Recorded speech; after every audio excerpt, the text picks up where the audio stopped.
हम सबके मन में एक सवाल हमेशा उठता है ना? कि ये दुनिया जो हमारे चारों तरफ है, ये असल में है क्या? ये काम कैसे करती है? और जो कुछ भी हम देखते हैं, महसूस करते हैं या सोचते हैं, क्या हम उस पर पूरी तरह यकीन कर सकते हैं कि वो सच है? सच को जानने की ये इच्छा, ये खोज शायद इंसान की सबसे पुरानी खोजों में से एक है। तो चलिए आज इसी खोज में थोड़ा और गहरा उतरते हैं। हम बात करेंगे एक बहुत ही खास प्राचीन ग्रंथ तर्क कौमुदी की, जिसे लोगाक्षी भास्कर ने लिखा था। इसे आप एक तरह की गाइड बुक समझ सकते हैं जो सदियों पहले लिखी गई थी। ये भारत के दो महान दर्शनों को मिलाती है।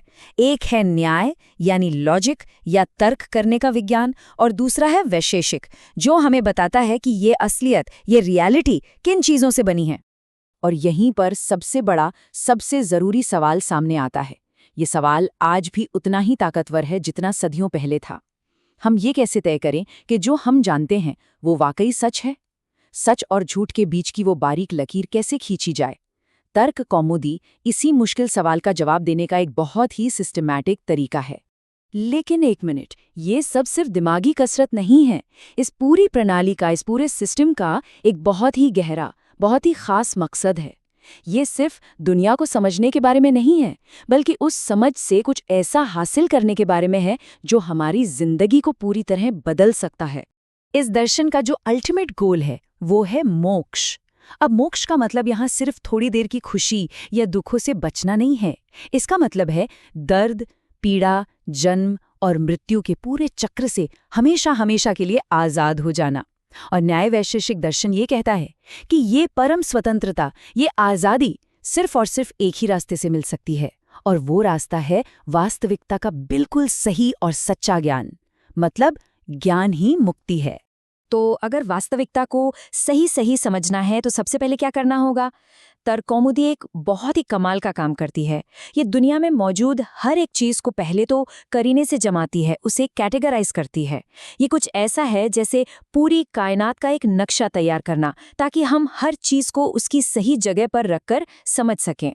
इस फिलॉसफी के हिसाब से ब्रह्मांड में जो कुछ भी मौजूद है, चाहे वो कोई पत्थर हो, कोई रंग हो, कोई ख्याल हो, या यहाँ तक कि किसी चीज़ का ना होना भी, उसे सिर्फ 7 बेसिक कैटेगरीज में बांटा जा सकता है। इन कैटेगरीज को पदार्थ कहते हैं। ये है वो 7 खांचे जिनमें दुनिया की हर चीज़ फिट हो जाती है। इसे आप रियलिटी की पीरियोडिक टेबल की तरह सोच सकते हैं। ये है द्रव्य, गुण, कर्म, सामान्य, विशेष, समवाय और अभाव। चलिए इनमें से पहले 3 को, जो सबसे बेसिक हैं, थोड़ा और समझते हैं। तो सबसे पहले आता है द्रव्य। अब ये क्या है?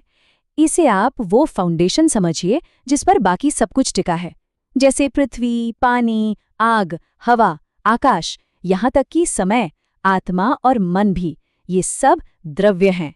बिना द्रव्य के गुण या कर्म हो ही नहीं सकते। जैसे एक सेब एक द्रव्य है, और उसका लाल रंग या उसका गिरना, ये सब उस सेब में ही हो सकता है। दूसरी कैटेगरी है गुण।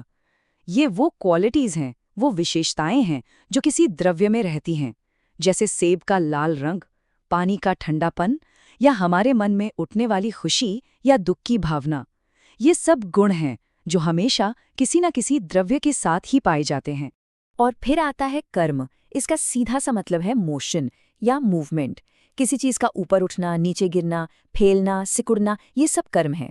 और जाहिर है कर्म भी हमेशा किसी द्रव्य में ही होता है। तो ये तीनों, द्रव्य, गुण और कर्म, मिलकर किसी भी चीज़ के होने को समझाते हैं। ठीक है, तो ये तो समझ आ गया कि दुनिया किन चीज़ों से बनी है। पर अगला सवाल और भी ज़रूरी है कि हम इन चीज़ों के बारे में पक्की और सही जानकारी कैसे हासिल करें। इसके लिए भी तर्क कौमुदी हमें कुछ बहुत ही पावरफुल टूल्स देती है, जिन्हें प्रमाण कहा जाता है। ज्ञान पाने के 2 सबसे बड़े औजार हैं प्रत्यक्ष और अनुमान। प्रत्यक्ष का मतलब है वो ज्ञान जो हमें सीधे हमारी इंद्रियों से मिलता है, आंखों से देखकर, कानों से सुनकर। जैसे सामने रखे एक कप को देखना, ये प्रत्यक्ष ज्ञान है, एकदम डायरेक्ट।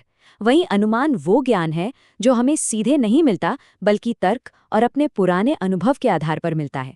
इसका एक क्लासिक उदाहरण है जिससे ये बिल्कुल साफ हो जाएगा। सोचिए आपने दूर किसी पहाड़ी पर धुआं उठता हुआ देखा। ये जो धुआं देखना है, ये हुआ आपका प्रत्यक्ष।